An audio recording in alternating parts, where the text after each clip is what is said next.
Welcome to the High Efficiency Practice, a podcast focused on how leaders build smarter, more efficient healthcare and wellness businesses.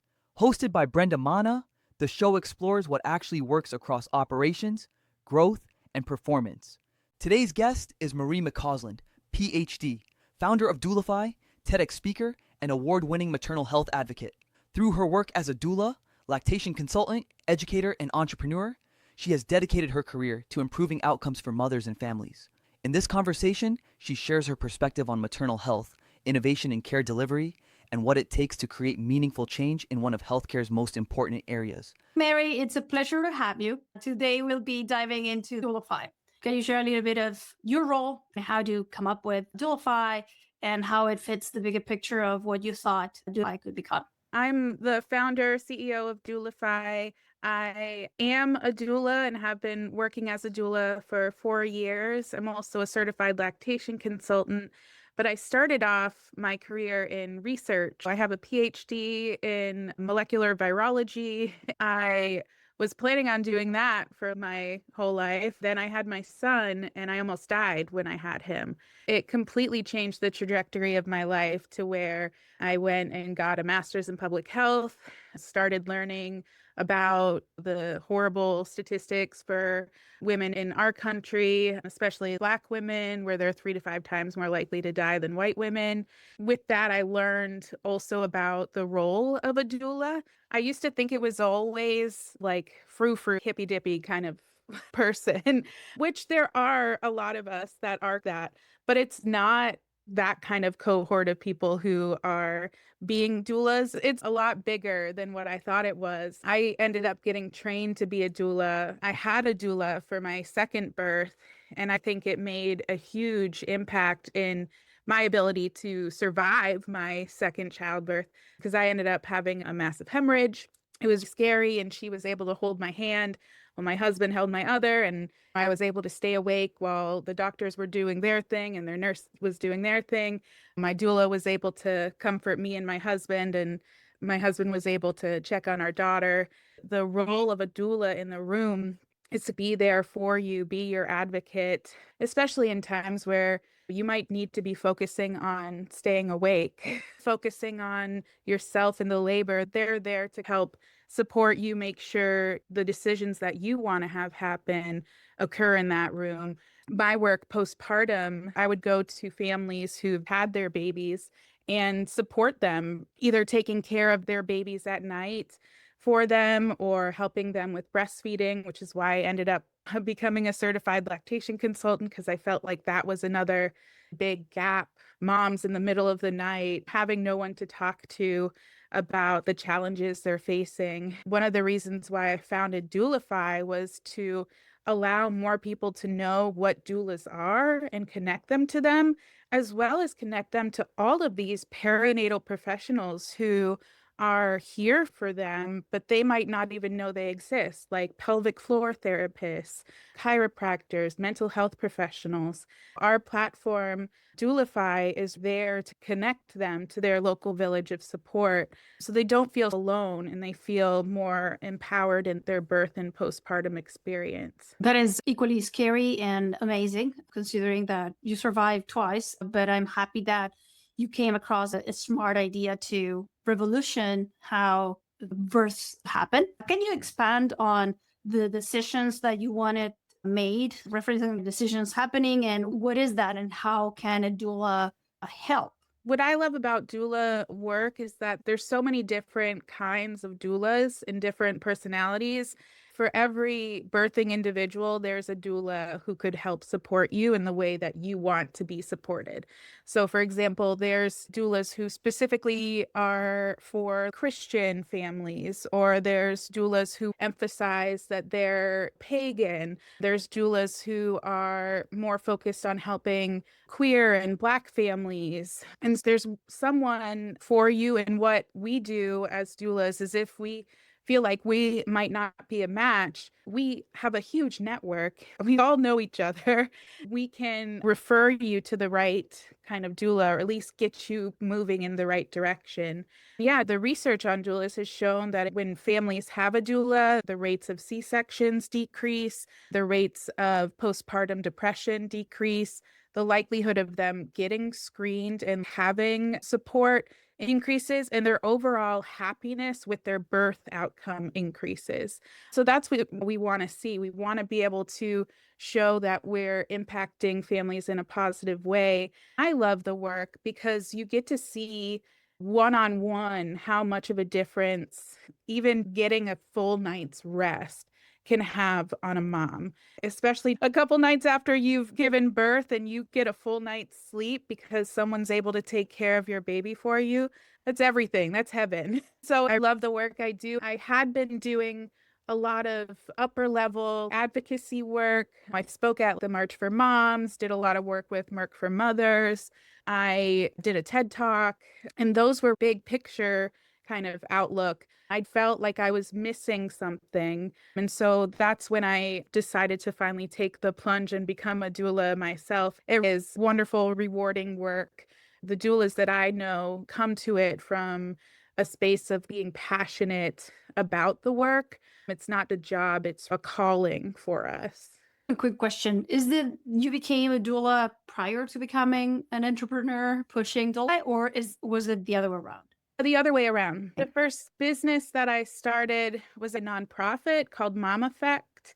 And we did some community baby showers, and I still do those. But I became a doula after getting the entrepreneur bug from having this kind of near-death experience and realizing there is something missing here. It took me a few years to kind of figure out what it was and what way I wanted to make an impact. What is a day in your life as a doula founder? So right now I'm lucky to have a contractor, Sarah, who's helping me with some social media posts and helping me have a little bit of extra accountability, because that's one thing that's difficult when you're an entrepreneur is there's no boss above you to say get your work done. You have to be internally motivated to get it done. And right now I have so many caregiving responsibilities between my two kids and my parents. I'm one of those wonderful daughters that are in the middle of caregiving for both our parents and little ones. We're like the sandwich generation or whatever you want to call it. Sometimes can be hard to find the time to actually spend on the business. So what I've learned to do is when my daughter, like for instance, naps on me, that's time when I can work on my app because I'm doing it through vibe coding. It's relatively easy to do with one hand. Other times when my husband's home, then I can actually go up to my room or go out to a coffee shop and get some real dive deep into the weeds work done. But right now, I'm focused on reaching out to HR professionals in businesses, larger businesses and smaller organizations, because what I realized that we needed to do, and I knew this intellectually, but it was difficult to actually make it happen, was we need to connect professionals to their clients. And so how do you get a hold of both professionals and clients? We decided if we go to these larger organizations and I'm able to provide them with a seminar or workshop on pregnancy, postpartum as a sort of benefit to allowing their employees that are pregnant or postpartum or parents, giving them those skills allows for increased retention, ultimately allows us to have a client base that we can share our professionals that we know do great work in the Cleveland area. We can connect the two. Once I realized that I could use my skill set of public speaking and advocacy for providing these seminars and workshops for professionals, it has taken off. Let me take a step back. You Sure. mentioned that you're working in the Cleveland and you want to provide seminars to bigger organizations and connect them with the doula community that you know. How would that apply broadly? I think this is such an asset countrywide or even Yeah. globally. What is different about what we're doing is we're starting with community first. So building out the community in Cleveland and then moving towards building communities in Columbus, Cincinnati, Pittsburgh, and doing it in a way that if we were to broadly try to do this across the United States, I feel like we would get overwhelmed way too quickly and it wouldn't be as effective as trying to get the grassroots started first. This kind of network will be invaluable as we continue to scale the business. You mentioned that first you founded an NGO, a nonprofit for knowledge awareness. Doulify is for profit. How do you monetize? What's the objective specifically? Because connecting providers in the network is great, but would you be like the Amazon of doulas? Yeah, right now the revenue streams would be through the seminars and workshops for the businesses, the larger organizations. And then as we grow to begin charging for the professionals like doulas and mental health professionals, anyone that wanted to be featured to. So basically ad revenue is the other kind of way that we're planning to monetize it. I've considered doing a sort of, if we become the payment platform, then having a percentage fee that we would take if doulas begin being reimbursed through this system. That's down the line, but it's something that we're thinking about. It's not feasible right at this moment. So we've got a couple things in the pipeline as we grow. Where do you see yourself Doulify in 6 to 12 months? I see us as having a robust network of clients and providers who are able to fulfill that role of village for families across Cleveland and in a way that they haven't been able to access their village before. It is, you don't know if you don't know situation. So if you don't know that you could be receiving pelvic health therapies, you didn't know what that is, how would you know to reach out to someone to help you with your pelvic floor?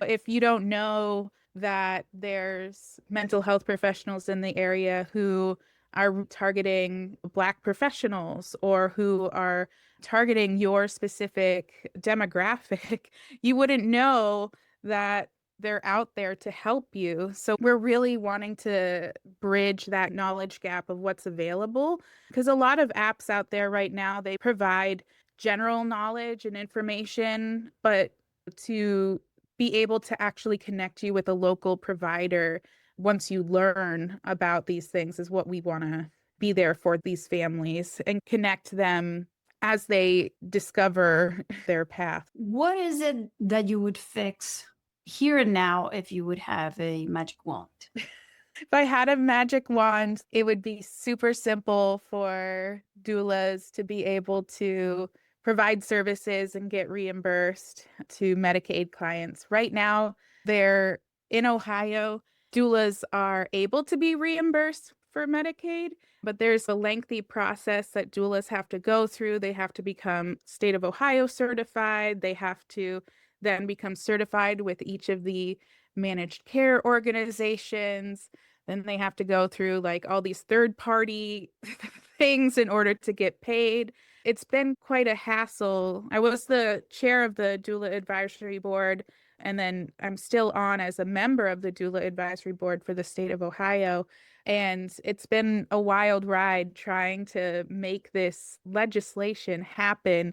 A lot of tiny details. It's very, if I had a magic wand, all of that would be gone and we could easily reimburse doulas and families would have the care that they needed all across Ohio. Because there's 60,000 people a year who give birth in the state and about 55% do so through Medicaid. So it's a large amount of folks who could be served and have improved outcomes. That's my vision. And I would love to eventually have Doulify serve the Medicaid clients in this way. Same question, but specifically for Doulify now. What would you fix for Doulify today? What's the biggest bottleneck that you have? The biggest bottleneck is finding our clients, finding users for the app. It's new, and I've gone to community baby showers and done like this babies and bumps event, and people are excited about the concept of it, but getting them to actually use it is a different story entirely. My hope is with doing these seminars and webinars, we get better at explaining how helpful this is and actually get some folks on our app. That's the biggest hurdle, getting people to join the app and stay on it. Because at the end of the day, there are users. None of it works without them. Is there any trends specifically that you see in this segment of doulas? Because you mentioned being part of the board of doulas for Ohio. And have you seen any change since your time as chair? So more and more states are allowing for doulas to be covered by Medicaid. It's a state by state decision, and each state is doing it differently. Each state is reimbursing at different rates. And the trend that I'm seeing is people beginning to value doulas more and see the real impact that doulas can make on pregnancy and postpartum outcomes. And we see that also in going back to the HR world. More businesses are recognizing that benefits surrounding their maternity care and maternity leave policies are increasing the employee retention, increasing their ability to come back to work.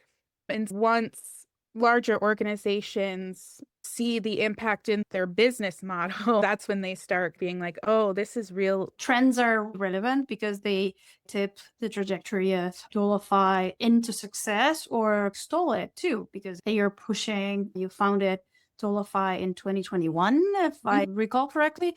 So it's been a long time, and you've been through the entire process, as in founding the company, becoming a doula yourself, being part of chair of the board, now a member of the board. So you see the evolution and how the concept and acceptance of the role being broader and easier to explain. And it's easier now too to create these digital tools.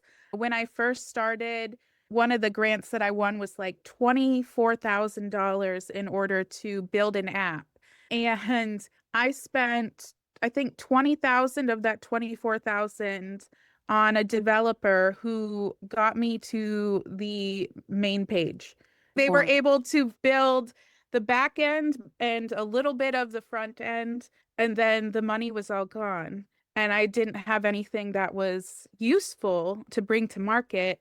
So I started using code solutions. First, I went with AppyPie, and then now I'm using Base 44 as a vibe coding AI tool. It has literally changed the game for me to be able to take what's been basically in my mind and make it real for all these families. You don't have to spend $20,000 anymore on maybe getting a screen.